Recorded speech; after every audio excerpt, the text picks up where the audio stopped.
Eu sou Dom Pedro II, o último imperador do Brasil. Recebi o trono ainda menino, e para mim, governar foi o chamado de uma vida inteira dedicada a servir o meu povo. Neste vídeo eu vou te contar a minha história, uma jornada marcada por princípios éticos, sacrifícios pessoais e escolhas difíceis. Como verdadeiro estadista, preferi construir escolas a erguer palácios. Recusei luxos para caminhar ao lado do povo e, mesmo exilado, jamais abandonei a minha terra.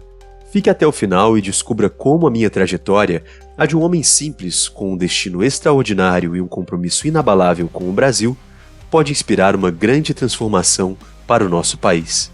Se esse tema é importante para você, já deixa o seu like, se inscreva no canal e aperte o sininho para não perder nenhum vídeo.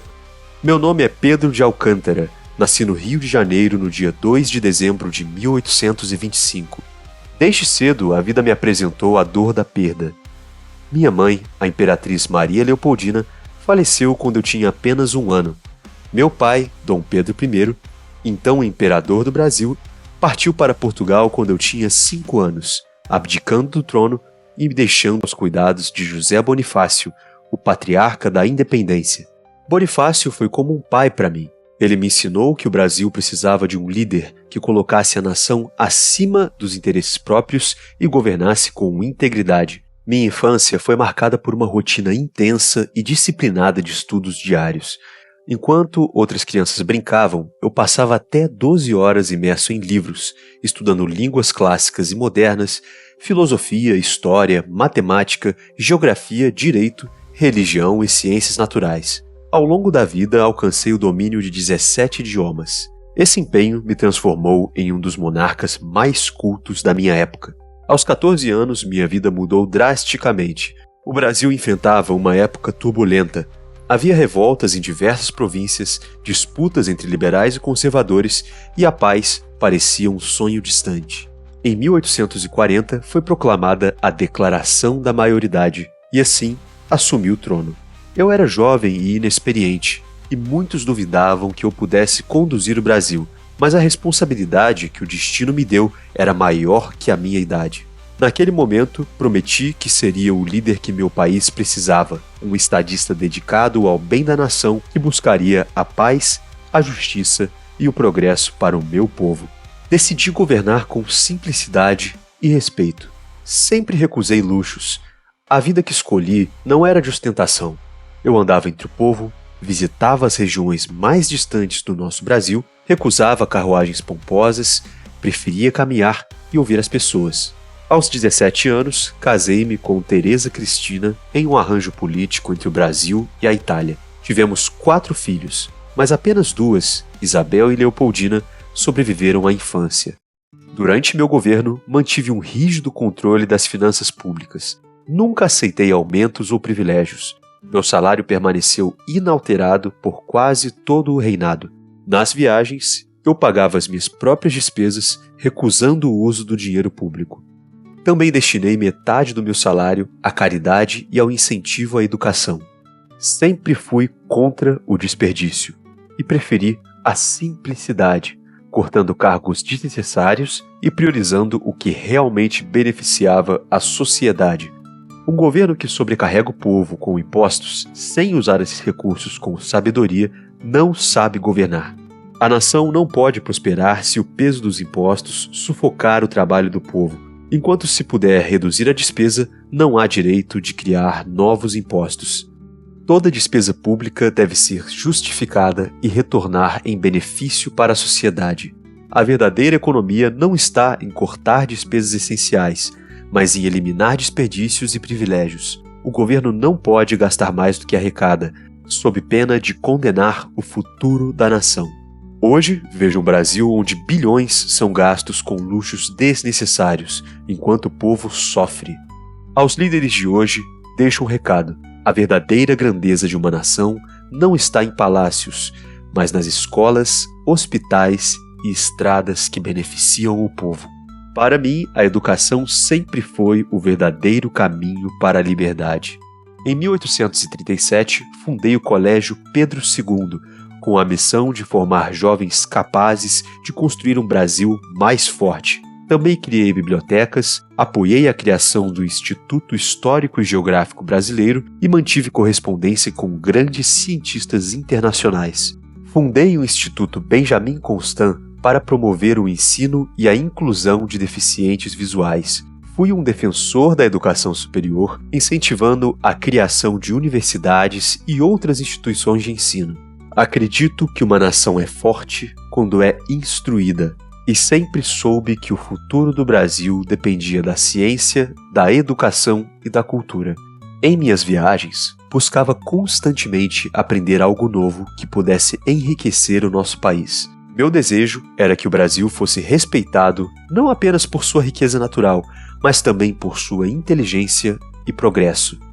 Trouxe a fotografia para o Brasil, incentivando seu uso como uma ferramenta valiosa para o registro histórico e científico. Também modernizei os transportes urbanos, introduzindo bondes nas grandes cidades e melhorando as estradas para integrar as diferentes regiões do país. Promovi a liberdade de imprensa, pois acredito que um governo democrático deve valorizar o debate político e a diversidade de ideias. Empreendi uma reforma profunda no sistema judicial, implementando mudanças nas leis e nos processos para promover maior justiça e equidade. Essa reforma foi fundamental para proteger as liberdades individuais. Sempre soube que um judiciário independente é a base de qualquer democracia verdadeira. O poder pessoal não deve existir em um governo que deseje ser democrático. Governar é saber suportar críticas, pois até as mais injustas trazem lições valiosas. A escravidão era uma chaga que marcava profundamente o Brasil, e eu sabia que o país jamais seria verdadeiramente livre enquanto mantivesse pessoas em cativeiro. Desde 1848, lutei para levar ao parlamento a questão da abolição, enfrentando durante 40 anos a resistência dos poderosos fazendeiros. Em 1871, conseguimos aprovar a Lei do Ventre Livre, libertando os filhos das mulheres escravizadas, e em 1885, a Lei dos Sexagenários, que concedia liberdade aos escravos com mais de 60 anos. Em 1887, debilitado pela diabetes, viajei à Europa para tratamento e passei a regência à minha filha, Princesa Isabel. Finalmente, em 1888, Isabel assinou a Lei Áurea, libertando mais de 700 mil pessoas. Eu nunca tive escravos. Todos que trabalhavam nas minhas propriedades já haviam sido alforriados e eram assalariados. O fim da escravidão em todo o Brasil foi, para mim, uma das maiores conquistas, um verdadeiro marco de justiça e liberdade para a nação. Fui o primeiro monarca a pisar nos Estados Unidos e conheci o telefone de Alexander Graham Bell. Trouxe essa inovação para o Brasil, pois acreditava que nossa nação merecia estar na vanguarda. Fui o primeiro chefe de Estado das Américas a visitar a Terra Santa. Como cristão fervoroso, viajei não apenas como governante, mas como peregrino, humanista e historiador. Visitei sinagogas, aproximei-me do judaísmo e estudei hebraico para aprofundar minha compreensão das raízes do cristianismo. Em 1843, transformei um sonho em realidade ao decretar a criação de Petrópolis, uma das primeiras cidades planejadas do Brasil. Batizada com meu nome, Petrópolis se tornou muito mais do que um refúgio pessoal. Ela se tornou um símbolo dos meus ideais de progresso e cultura para o Brasil moderno que eu almejava.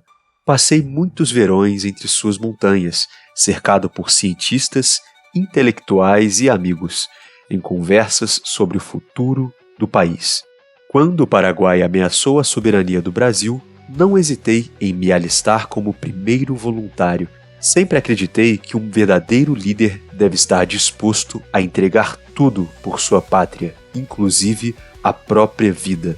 A Guerra do Paraguai, travada entre 1864 e 1870, foi um dos maiores e mais devastadores conflitos da América Latina, unindo Brasil, Argentina e Uruguai na Tríplice Aliança contra o Paraguai, liderado por Solano Lopes. Foi uma guerra árdua e dolorosa que exigiu sacrifícios de toda a nação, mas ao final o Brasil emergiu mais forte e respeitado entre as nações. Ao retornar da guerra, disse ao meu povo: minha glória é ver o Brasil em paz. Quando alguns desejaram erguer uma estátua em minha homenagem, recusei. Não quero uma estátua. Desejo que o dinheiro seja usado para fundar escolas. Embora eu fosse imperador, sempre nutri um espírito republicano. Costumava dizer que, se fosse egoísta, proclamaria a República apenas para me igualar aos Estados Unidos. No entanto, sabia que o Brasil não estava preparado para esse modelo de governo. Quando o golpe de 1889 instaurou a República sem a participação do povo, aceitei a decisão com serenidade. Parti para o exílio levando apenas alguns pertences e recusei qualquer pensão oferecida pelo governo. Meus últimos dias foram passados em Paris, mas meu coração sempre esteve voltado para o Brasil. Pedi que, ao morrer, colocassem um punhado de terra brasileira sobre o meu peito, pois até o fim carreguei o Brasil comigo. Vivi e lutei por ele, e aos 66 anos, no Hotel Bedford, encerrei minha jornada. Se pudesse, deixaria um último conselho ao Brasil de hoje. Governar é, antes de tudo, servir. Que os líderes atuais se lembrem de que seu papel é cuidar do povo, investir na educação e na dignidade de cada cidadão e não se vender por luxos e poder. Sonho com um Brasil onde a corrupção seja combatida, a liberdade seja respeitada e a justiça verdadeiramente independente. Um Brasil onde cada criança tenha acesso ao conhecimento e à ciência, e onde cada político encare sua posição como uma missão, não como uma oportunidade de atacar os cofres públicos para enriquecer às custas do povo. A verdadeira grandeza de uma nação reside na educação, na liberdade e na justiça. O Brasil já teve um líder que valorizava esses projetos. Respeitava seu povo e governava com austeridade. Esse líder sou eu. E essa é a minha história. Agora, é preciso que novos estadistas se levantem e sigam o meu exemplo. Se você acredita que o Brasil ainda pode ser esse país, compartilhe essa mensagem para inspirar outros brasileiros. Por favor, não se esqueça de deixar o like, se inscrever no canal e ativar o sininho. Quer saber mais sobre o movimento Grita?